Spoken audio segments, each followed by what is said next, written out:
Atos dos Apóstolos, capítulo 8. E Saulo estava provando o assassinato de Estevão. Saulo persegue a igreja. Daquele dia em diante, estabeleceu-se grande perseguição contra a igreja em Jerusalém. Todos, exceto os apóstolos, foram dispersos pelas regiões da Judéia e de Samaria. Alguns homens piedosos sepultaram Estevão e derramaram seus corações em pranto por seu martírio. Saulo, por sua vez, devastava a igreja, invadindo casa após casa, arrastando homens e mulheres para jogá-los ao cárcere. A igreja prega para todos. Enquanto isso, os que haviam sido dispersos pregavam a palavra por onde quer que fossem. Indo Filipe para uma cidade de Samaria, ali lhes anunciava a Cristo. Assim que o povo ouviu a Filipe e viu os sinais e maravilhas que ele realizava, deu unânime e absoluta atenção ao que ele ensinava. Porquanto os espíritos imundos abandonavam muitos aos berros, e um grande número de paralíticos e aleijados eram curados. E, por esse motivo, grande alegria sobreveio àquela cidade. Um mago em busca de poder. Havia um homem chamado Simão que, há algum tempo, vinha praticando feitiçaria na cidade, e isso impressionava toda a população de Samaria. Ele se dizia poderoso e notável, e todas as pessoas, das mais simples às mais ricas, davam-lhe grande crédito e exclamavam: "Este homem exerce um poder divino chamado o Grande Poder." E muitos o seguiam, pois vinham sendo iludidos por ele há bastante tempo, por meio de suas artes mágicas. Contudo, quando Filipe lhes pregou as boas novas do reino de Deus e do nome de Jesus Cristo, creram nele e foram batizados, tanto homens quanto mulheres. O próprio Simão, da mesma forma, creu e foi batizado e acompanhava com curiosidade a Filipe por toda parte, contemplando perplexo os grandes sinais e maravilhas que eram realizados. Pedro repreende o falso crente.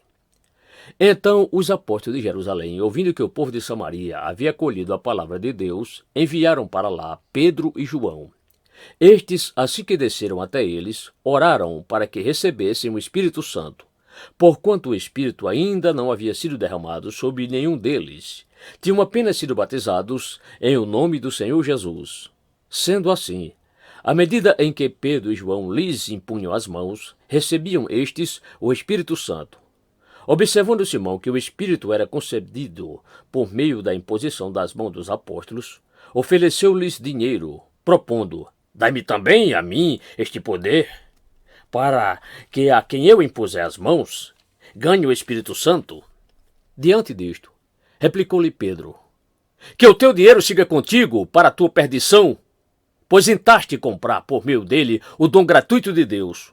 Tu não tens parceria nem porção neste ministério, porque o teu coração não é honesto perante Deus. Arrepende-te, portanto, dessa tua malignidade e ora ao Senhor. É possível que te seja perdoada a intenção do teu coração, pois vejo que estás cheio de amargura e atado pelos laços do pecado." Entretanto, Simão lhe respondeu: "Orai vós por mim ao Senhor, para que nada do que disseste sobrevenha a mim." E, havendo testemunhado e proclamado a palavra do Senhor, Pedro e João regressaram a Jerusalém, pregando o evangelho em muitos povoados samaritanos. Filipe é enviado em missão. Então um anjo do Senhor falou a Filipe e lhe ordenou: "Apronta-te e vai em direção ao sul, pelo caminho deserto que desce de Jerusalém a Gaza." Ao que ele se levantou e partiu. No caminho encontrou um eunuco etíope, alto oficial, administrador de todos os tesouros de Candace, rainha dos etíopes. Esse homem viera a Jerusalém para adorar a Deus e, retornando para casa, sentado em sua carruagem, ia lendo o livro do profeta Isaías. E aconteceu que o Espírito disse a Filipe: "Aproxima-te e acompanha essa carruagem." Então Filipe correu para a carruagem, ouviu o homem lendo o profeta Isaías e lhe perguntou: "Compreendes o que estás lendo?" Ao que ele replicou: "Como poderei compreender, a não ser que alguém me explique?"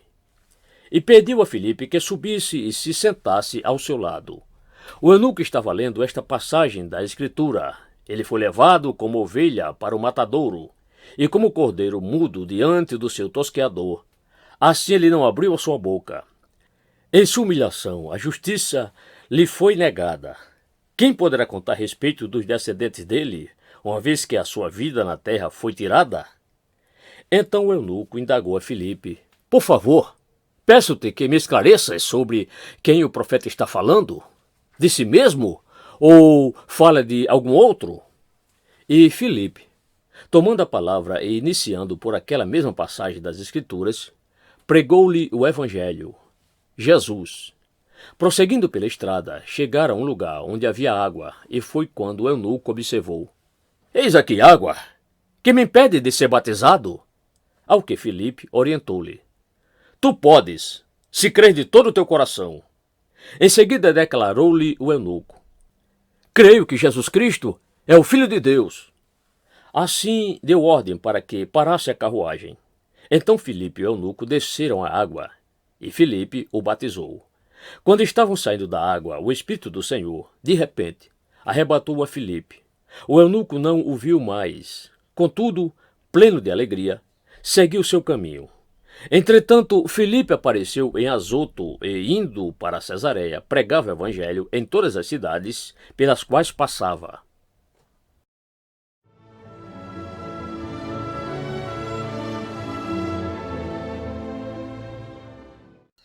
Atos dos Apóstolos, capítulo 9. Saulo é convertido por Jesus. Entre mentes, Saulo ainda respirava ameaça de morte contra os discípulos do Senhor. Dirigindo-se ao sumo sacerdote, pediu-lhe cartas para as sinagogas de Damasco, de maneira que, eventualmente encontrando ali homens ou mulheres que pertencessem ao caminho, estivesse autorizado a conduzi-los presos a Jerusalém. Entretanto, durante sua viagem, quando se aproximava de Damasco, subitamente, uma intensa luz vinda do céu resplandeceu ao seu redor. Então ele caiu por terra e ouviu uma voz que lhe afirmava: Saul, Saul, por que me persegues? Ao que ele inquiriu: Quem és, Senhor? E ele disse: Eu sou Jesus a quem tu persegues. Contudo, levanta-te e entra na cidade, pois lá alguém te revelará o que deves realizar. Os homens que acompanhavam Saulo na viagem caíram emudecidos. Podiam ouvir a voz, mas a ninguém viam. Saulo ergueu-se do chão e, abrindo os olhos, não conseguia ver coisa alguma. Então, guiado pela mão, foi conduzido até Damasco. Por 3 dias esteve cego, durante os quais não comeu, nem mesmo bebeu. O Senhor envia Ananias a Saulo. E havia em Damasco um discípulo chamado Ananias. O Senhor o chamou em uma visão: Ananias! Diante do que prontamente respondeu: Eis-me aqui, Senhor. Então o Senhor lhe disse: Apronta-te, e vai à rua que se chama Direita, e procura na casa de Judas por um homem de Tarso chamado Saulo. Eis que ele está em oração neste momento. E acaba de ter também uma visão na qual um homem chamado Ananias se aproxima e lhe impõe as mãos para que volte a enxergar. Todavia, Ananias replicou: Senhor, tenho ouvido vários testemunhos sobre este homem, quantos males tem causado aos teus santos em Jerusalém. E ele chegou aqui com toda a autoridade dos chefes dos sacerdotes, para prender todos que invocam o teu nome. Porém o Senhor ordenou-lhe: Vai, pois ele é para mim um instrumento escolhido, a fim de levar o meu nome diante de gentios e seus reis e perante o povo de Israel. Revelarei a ele tudo quanto lhe será necessário sofrer por causa do meu nome. Então Ananias foi e, entrando na casa, impôs sobre ele as mãos, declarando: Irmão Saulo, o Senhor Jesus, que lhe apareceu no caminho por onde vinhas, enviou-me a ti para que tornes a ver e fiques pleno do Espírito Santo. Imediatamente lhe caíram dos olhos algo parecido com umas escamas, e ele passou a ver de novo. Em seguida, levantando-se, foi batizado, e depois de alimentar-se, ganhou novas forças e passou vários dias na companhia dos discípulos em Damasco. Saulo começa a evangelizar. Logo após, Saulo começou a pregar nas sinagogas que Jesus é o Filho de Deus. Todos quantos o ouviam ficavam atônitos e indagavam: Ora, não é este o homem que em Jerusalém buscava destruir aqueles que invocam o nome? E não é ele mesmo que tinha vindo aqui com a finalidade de detê-los e levá-los à presença dos principais sacerdotes? Apesar disso, Saulo se fortalecia cada vez mais e deixava perplexos os judeus que viviam em Damasco, ao comprovar que Jesus era mesmo o Messias. Então, havendo passado muito tempo, os judeus se reuniram e decidiram matá-lo. Entretanto, as informações sobre a cilada que estava sendo tramada chegou aos seus ouvidos. Dia e noite, os judeus espreitavam as portas da cidade na expectativa de assassiná-lo. Porém, os discípulos de Saulo o conduziram na calada da noite e o ajudaram a descer dentro de um cesto, através de uma fissura que havia na muralha da cidade. Barnabé fica ao lado de Saulo. Assim que chegou a Jerusalém, procurou reunir-se aos discípulos de lá. Contudo, todos estavam assustados e com medo dele, pois não conseguiam acreditar que Saulo fosse um verdadeiro discípulo. Mas Barnabé, tomando-o consigo, levou-o aos apóstolos e lhe narrou como, no caminho, Saulo vira o Senhor, que lhe falara, e como em Damasco ele havia pregado em o nome de Jesus com poder e coragem. E assim, Saulo permaneceu com eles e caminhava com liberdade em Jerusalém, proclamando com toda ousadia o nome do Senhor. Pregava e argumentava com os judeus de fala grega, contudo, estes procuravam um meio para tirar-lhe a vida. Havendo, porém, essas informações chegado ao conhecimento dos irmãos, conduziram-no até Cesareia e o enviaram para Tarso. Assim, a igreja passava por um tempo de paz em toda a Judéia, Galiléia e Samaria, sendo edificada e vivendo no temor do Senhor. E por meio da coragem proporcionada pelo Espírito Santo, a igreja crescia dia a dia em número. Pedro ora por curas e prodígios.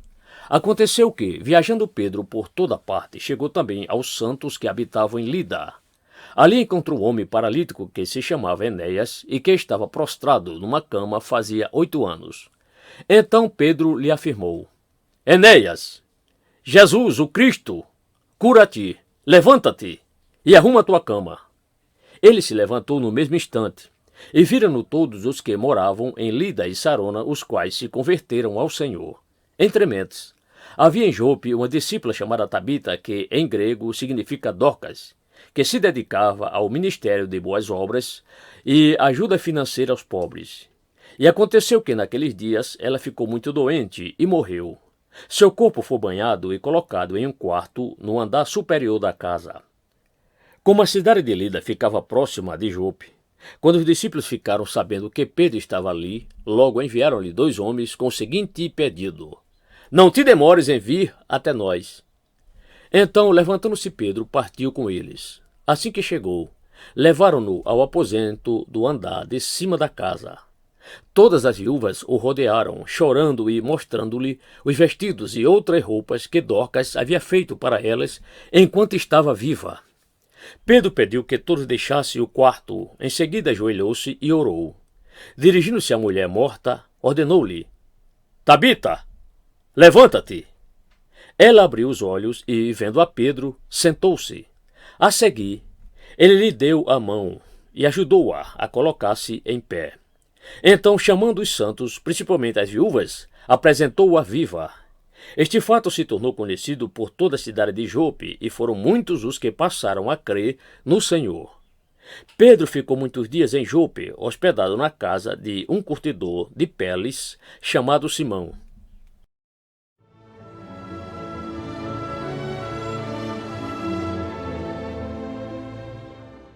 Atos dos Apóstolos, capítulo 10. A visão do centurião crente. Havia em Cesareia um homem chamado Cornélio, centurião do regimento militar, conhecido como Italiano. Esse homem era piedoso e temente a Deus, assim como toda a sua família. Ele era generoso em ajudas financeiras aos pobres e buscava continuamente a Deus em oração. Certo dia, por volta das 3 horas da tarde, ele recebeu uma visão.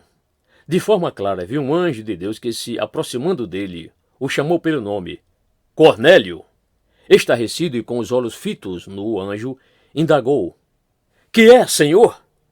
Ao que o anjo lhe comunica: Tuas orações e esmolas ao necessitado subiram como oferta memorial à presença de Deus. Agora envia alguns homens a Jope e manda chamar Simão, também conhecido pelo segundo nome, Pedro. Ele está hospedado com Simão, o curtidor de couro, cuja casa fica à beira-mar. Assim que o anjo que lhe falava se retirou, chamou 2 dos seus servos e um soldado piedoso dentre todos que estava a seu serviço e, compartilhando com eles tudo quanto havia se passado, os enviou a Jope. A visão do apóstolo Pedro. No dia seguinte, por volta do meio-dia, Pedro subiu ao terraço da casa para orar. Enquanto isso, os homens vinham pelo caminho e já estavam próximos de Jope. Então, sentindo muita fome, desejou comer. Entretanto, enquanto a refeição estava sendo preparada, de repente sobreveio-lhe um estado de completo êxtase. Então viu o céu aberto e algo parecido com um grande lençol que vinha descendo em direção à terra, amarrado pelas 4 pontas, contendo toda espécie de quadrúpedes, bem como de animais que rastejam sobre a terra e aves do céu. E em seguida, uma voz lhe ordenou: Levanta-te, Pedro! Sacrifica e come. Porém Pedro replicou: De maneira alguma, Senhor, porquanto jamais comi alguma coisa profana ou impura. Contudo, a voz insistiu pela segunda vez: Não consideres impuro o que Deus purificou. Este diálogo ocorreu por 3 vezes e logo em seguida o lençol foi elevado novamente para o céu. Enquanto Pedro, perplexo, meditava sobre o significado da visão que acabara de ter, eis que aqueles homens enviados por Cornélio, havendo especulado por Simão, chegaram à porta de sua casa. Então, chamando, indagaram se ali estava hospedado Simão, também chamado Pedro. Pedro ainda refletia sobre a visão, quando o Espírito lhe ordenou: Simão, eis que estão à porta 3 homens que te procuram. Prepara-te, portanto, desce e não tenha receio de ir com eles, pois eu os enviei a ti. Pedro desceu e declarou aos homens: Aqui me tendes, sou homem a quem procurais. Qual é o motivo da vossa vinda? Então os homens lhe comunicaram: Eis que viemos da parte do centurião Cornélio, homem justo e temente a Deus, e que tem bom testemunho perante todo o povo judeu. Um santo anjo lhe ordenou que o mandasse chamar-te à sua casa, a fim de que ele possa ouvir o que tens a lhe dizer. Jesus é Senhor de todos os povos. Diante disto, Pedro os convidou a entrar e os hospedou. No dia seguinte, aprontou-se e partiu com eles. Também alguns irmãos dos que habitavam em Jope seguiram em sua companhia. Um dia depois, chegaram a Cesareia, e Cornélio os esperava, havendo reunido seus parentes e amigos mais chegados. Aconteceu que, quando Pedro ia caminhando para dentro da casa, Cornélio saiu ao seu encontro e, prostrando-se aos seus pés, o reverenciou. Pedro, no entanto, imediatamente o fez aprumar-se, ponderando-lhe: Levanta-te, pois sou tão humano como tu és. Então, conversando com ele, Pedro entrou na casa e encontrou ali reunidas muitas pessoas. E lhes explicou: Vós bem sabeis que é contra a nossa lei um judeu associar-se a qualquer gentio, nem mesmo por uma breve visita. Contudo, Deus revelou-me que a nenhuma pessoa devo considerar impura ou imunda. Por essa razão, assim que fui procurado, vim sem qualquer objeção. Agora, pois, vos indago: por qual motivo me mandaste chamar? Ao que Cornélio lhe declarou: Faz hoje 4 dias que eu estava em jejum, orando em minha casa, por volta desta hora, às 3 horas da tarde. Subitamente apresentou-se diante de mim um homem com roupas resplandecentes e ordenou-me: Cornélio, Deus ouviu tuas orações e lembrou-se de tuas ajudas aos pobres. Portanto, manda buscar em Jope a Simão, também chamado Pedro. Ele está hospedado na casa de Simão, o curtidor de couro, que mora próximo ao mar. Então, sem demora, mandei chamar-te, e fizeste bem em vir. Agora, pois, estamos todos aqui na presença de Deus, com o propósito de ouvir tudo quanto o Senhor te ordenou dizer-nos. Diante disto, Pedro começou a compartilhar: Agora sim, percebo verdadeiramente que Deus não trata as pessoas com qualquer tipo de parcialidade. Antes, porém, de todas as nacionalidades recebe todo aquele que o temem e pratica a justiça. Esta é a palavra que Deus mandou aos filhos de Israel, anunciando-lhes o evangelho da paz por intermédio de Jesus Cristo. Este, portanto, é o Senhor de todos. Essa palavra, vós muito bem conheceis, foi proclamada por toda a Judéia, começando pela Galiléia, depois do batismo pregado por João. E se refere a Jesus de Nazaré, de como Deus ungiu com o Espírito Santo e poder, E como ele caminhou por toda parte, realizando o bem e salvando todos os oprimidos pelo diabo, porquanto Deus era com ele. E nós somos testemunhas de tudo o que ele realizou na terra dos judeus, bem como em Jerusalém, onde o assassinaram, suspendendo-o num madeiro. Deus, entretanto, ressuscitou ao terceiro dia. E lhe concedeu que fosse visto, não por toda a população, mas por testemunhas que previamente escolhera para este propósito, por nós que comemos e bebemos com ele depois que ressuscitou dos mortos. E foi ele mesmo que nos mandou pregar a todas as pessoas e testemunhar que foi a ele que Deus constituiu juiz dos vivos e dos mortos. Todos os profetas testemunharam sobre ele, afirmando que qualquer pessoa que nele crê recebe o perdão de todos os pecados mediante o seu nome. E aconteceu que, enquanto Pedro ainda pronunciava estas palavras, o Espírito Santo desceu de repente sobre todos os que ouviam a mensagem. Aqueles crentes judeus que vieram com Pedro ficaram admirados de que o dom do Espírito Santo estivesse sendo derramado inclusive sobre os gentios, porquanto os ouviam se expressando em línguas estranhas e exaltando a Deus. Diante disso, exclamou Pedro: será possível que alguém ainda recuse água e impeça que estes sejam batizados? Eles, assim como nós, receberam o mesmo Espírito Santo. Em seguida, mandou que fossem batizados em o nome de Jesus Cristo. Então suplicaram a Pedro que permanecesse com eles por alguns dias.